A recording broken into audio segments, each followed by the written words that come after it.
मेरी उंगलियां पर्ची पर जमी रह गईं। नीचे लिखे शब्द जैसे जिंदा होकर मेरी आंखों में उतरते जा रहे थे। अगर इस बच्चे के कपड़े नहीं सिले तो ईद की सुबह तुम किसी अपने को खो दोगे। अयान ने डरते हुए पूछा, अब्बू क्या लिखा है? मैंने फौरन पर्ची मोड़कर मुट्ठी में दबा ली। कुछ नहीं बेटा, किसी शरारती का काम है। लेकिन मेरी आवाज़ खुद मेरा साथ नहीं दे रही थी। अयान ने दुकान के अंदर झांका। अब्बू ये वही कपड़ा है ना जो कोई औरत छोड़ गई थी? मैंने बेटी की तरफ देखा। मुझे महसूस हुआ कि अब घर की फिक्र, गरीबी का बोझ और बाजार की बेइज्जती के साथ साथ डर भी मेरे बच्चों की आंखों में उतरने लगा। और यही बात मुझे सबसे ज़्यादा तोड़ रही थी। मैंने धीरे से कहा, तुम घर जाओ अम्मी के पास, और सुनो, आज रात कोई भी अकेले बाहर नहीं निकलेगा।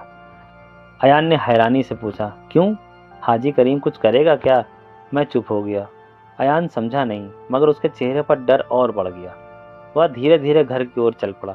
मैं कुछ देर तक उसे जाते हुए देखता रहा, फिर दुकान का पर्दा गिराकर अंदर लौट आया। अब मेरे सामने दो कपड़े रखे थे, एक हाजी करीम का महंगा जोड़ा और दूसरा उस अनजान बच्चे का सफ़ेद कपड़ा। मैंने मशीन की तरफ देखा, फिर ऊपर टंगी पुरानी घड़ी की तरफ। रात के 1 बज चुके थे। मैं कुर्सी पर बैठ गया, मगर मेरा ध्यान कपड़ों पर नहीं, उस हरे रेशमी कपड़े पर अटका था जो पुराने संदूक से निकला था। मैंने कांपते हाथों से संदूक के पास जाकर कपड़ा बाहर निकाला। कपड़ा पुराना था, किनारे घिस चुके थे, लेकिन उसका रंग अब भी गहरा था, जैसे सालों से किसी ने उसे छिपा कर रखा हो। मेरी आंखों के सामने बचपन की एक धुंधली रात छा गई। तब शायद 10 बरस का था। मेरी अम्मा घर के बाहर बार बार गली में झांक रही थीं। अब्बा सुबह से दुकान गए थे, मगर लौटे नहीं थे। फिर किसी ने दरवाज़ा खटखटाया। बाहर कोई नहीं था, बस यही हरा रेशमी कपड़ा पड़ा था। उसी रात के बाद मेरे अब्बा आज तक वापस नहीं आए। कस्बे में तरह तरह की बातें हुई। किसी ने कहा कर्ज में डूब गए थे इसलिए भाग गए, किसी ने कहा रास्ते में लूट लिए गए, किसी ने कहा किसी बड़े आदमी से दुश्मनी मोल ले ली थी।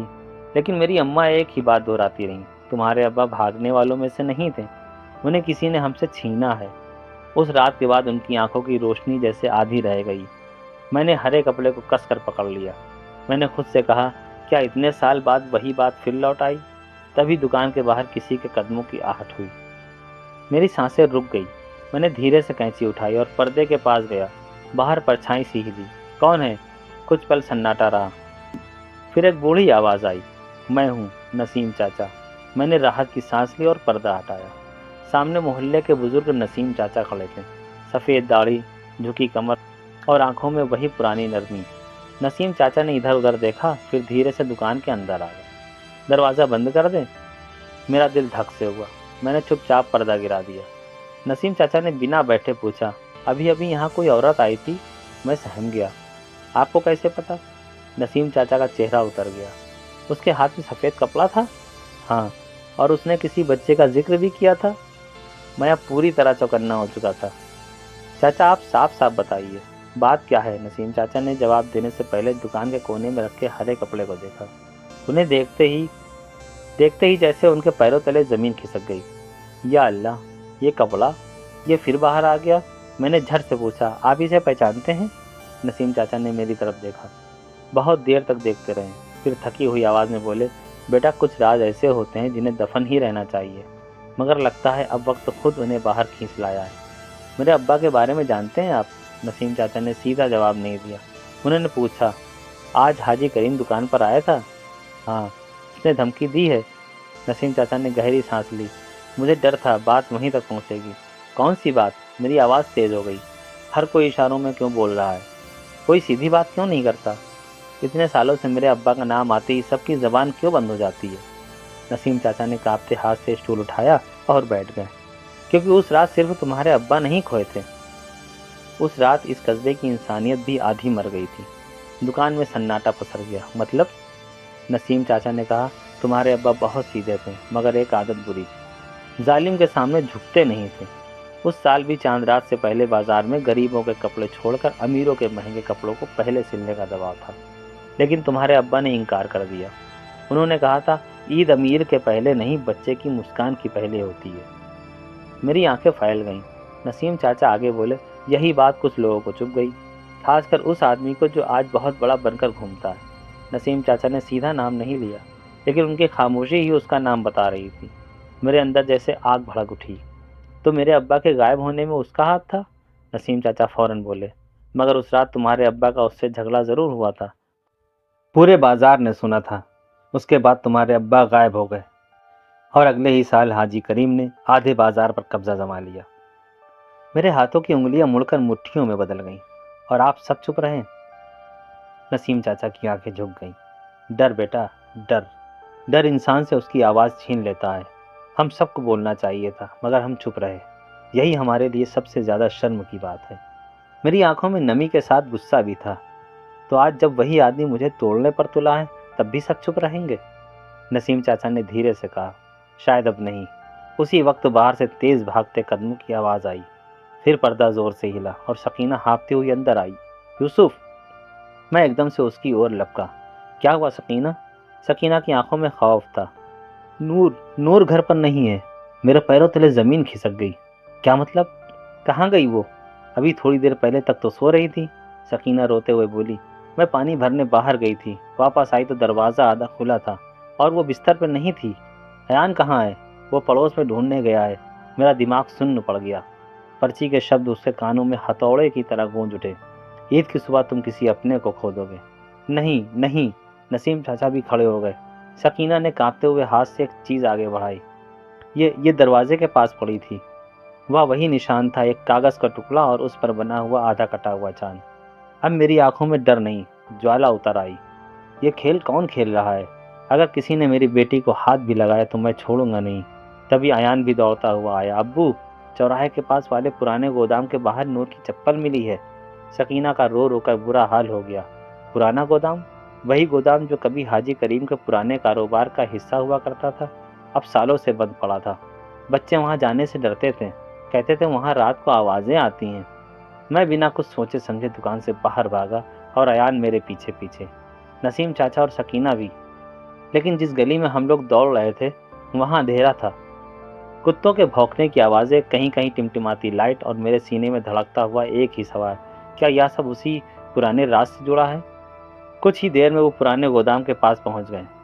जंग लगा बड़ा दरवाज़ा आधा खुला था। नीचे सचमुच नूर की एक छोटी सी चप्पल पड़ी थी। सकीना चीख पड़ी, मेरी बच्ची। मैंने सकीना को पीछे किया। तुम लोग यहीं रहो। अयान बोला, मैं भी चलूँगा। नहीं अब्बू, नूर मेरी भी बहन है। मैं एक पल रुका, फिर मैंने अयान की आंखों में देखा। उसकी आंखों में डर था मगर हौसला भी। ठीक है, मेरे पीछे रहना। दोनों धीरे धीरे गोदाम के अंदर दाखिल हुए। अंदर घुप अंधेरा था। टूटी बोरियां, लोहे के डिब्बे, जाले और सीलन की बदबू। हवा से टीन की चादरें खड़खड़ा रही थीं। ऊपर कोई चीज़ हिल रही थी। मैंने धीमी आवाज़ में पुकारा, नूर।